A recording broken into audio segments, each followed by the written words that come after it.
Okay, so I think we're almost just back to basically daily episodes. I'm still not going to promise anything because I can't, especially as November and December start coming up soon. But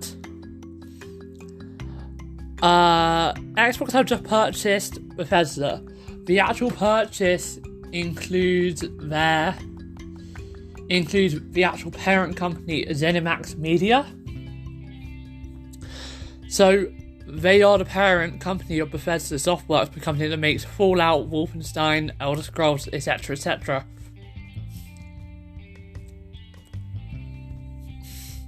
I can't believe this. This happened at 6 a.m. US time today. Wow. This is a shock, actually.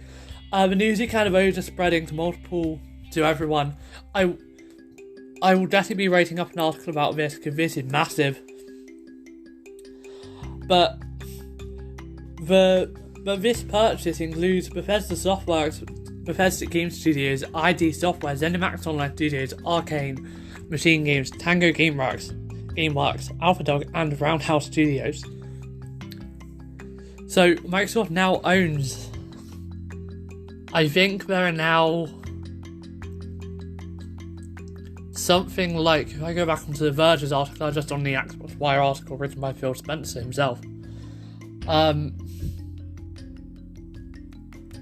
It brings the list of internal studios up to 23.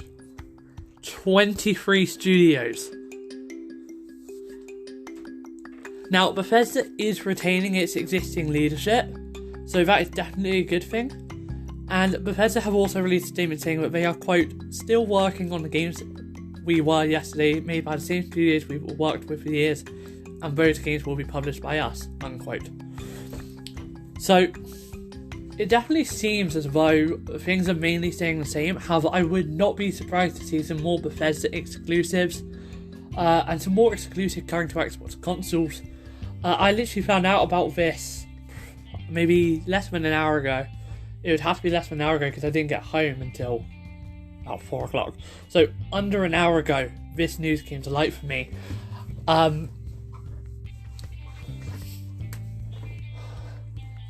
This is definitely weird. Now, Bethesda are publishing a game created by Arcane called Deathloop, which has been announced as a timed PlayStation 5 and PC exclusive.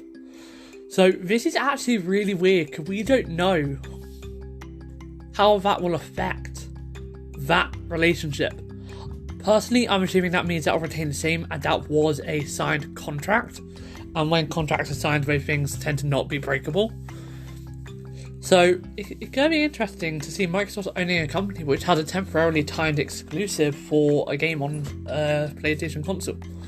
But it is also on PC, so there's a bit less to worry about that way. It's just a bit weird to see it happening. So that is everything for today. The article will be going up on the Dynamic Digital World website. Hopefully within a couple of hours. I'm going to try to start writing it now. Yeah, this is definitely a shock to me, actually. I was not expecting Microsoft to just kind of suddenly purchase ZeniMax. Regardless, it's definitely a good acquisition to see it. Earlier this year, we started to see Bethesda games come to Xbox Game Pass on console and PC. 2 of the Fallout games are on there, so they do have a pre-existing relationship. And Microsoft now have control of upcoming games like Starfield, which is a space game.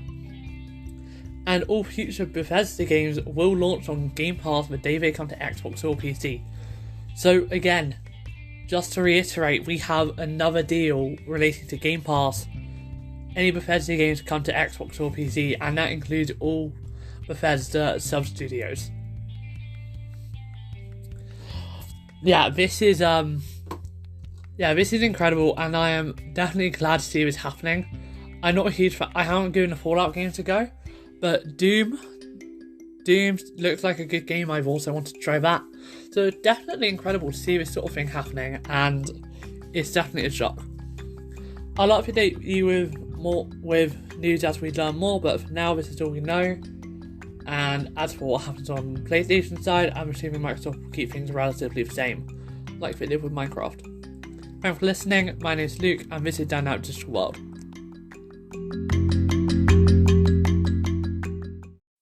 Okay, so just a small update on what's going on in terms of what Xbox are actually planning with now owning Bethesda. Phil Spencer said any existing deals will be honoured. So the existing exclusivity deals with Sony will be honoured in terms of the game Deathloop, and all future games will be reviewed on a case-by-case basis. So this could see Xbox start to get a lot more exclusives on their platform, basically. But Phil Spencer's not making a commitment to all Bethesda games in the future being Xbox One exclusives, which is definitely a good thing.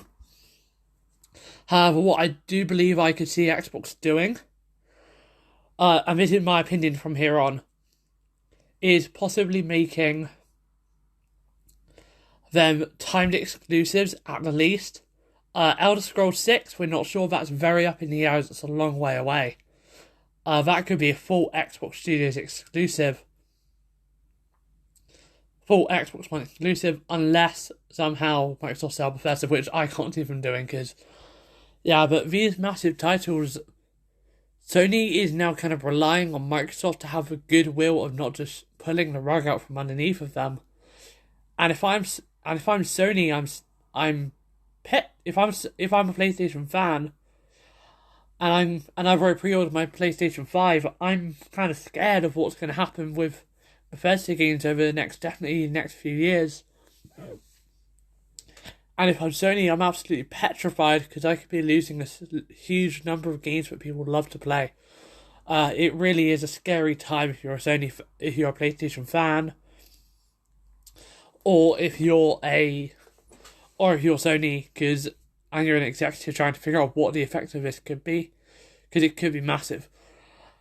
Now, we don't know what Microsoft are going to do. They said any future games that are announced for release on PlayStation 4 and 5 will stay the same. So that's only games that are announced now. Games that don't have platform announced could see a change to Xbox only. I think, though, that Microsoft have really got Sony now, and the era of Xbox has no games is definitely over. Everyone is kind of saying this. Because when people say Xbox have no games, really, they got 23 studios that they now own. So if I'm a gamer, I'm thinking, okay, where am I more likely to have my games? Who's more likely to buy, say, EA in the next 5-10 years? The answer is Microsoft. So, yeah, just a word of warning. Sure, Microsoft won't be too bad with this, but make sure you're thinking when you buy your next-gen consoles, who owns the companies of the game I like, because I think that's actually going to be a massive thing. Because Microsoft own a lot of game companies now, so you could start to see a lot more of your games on Xbox than on PlayStation, even if it was previously the reverse. So just be aware that could occur. My name's Luke, this is Down Out Digital World. Thank you for listening, and I'll see you in the next episode.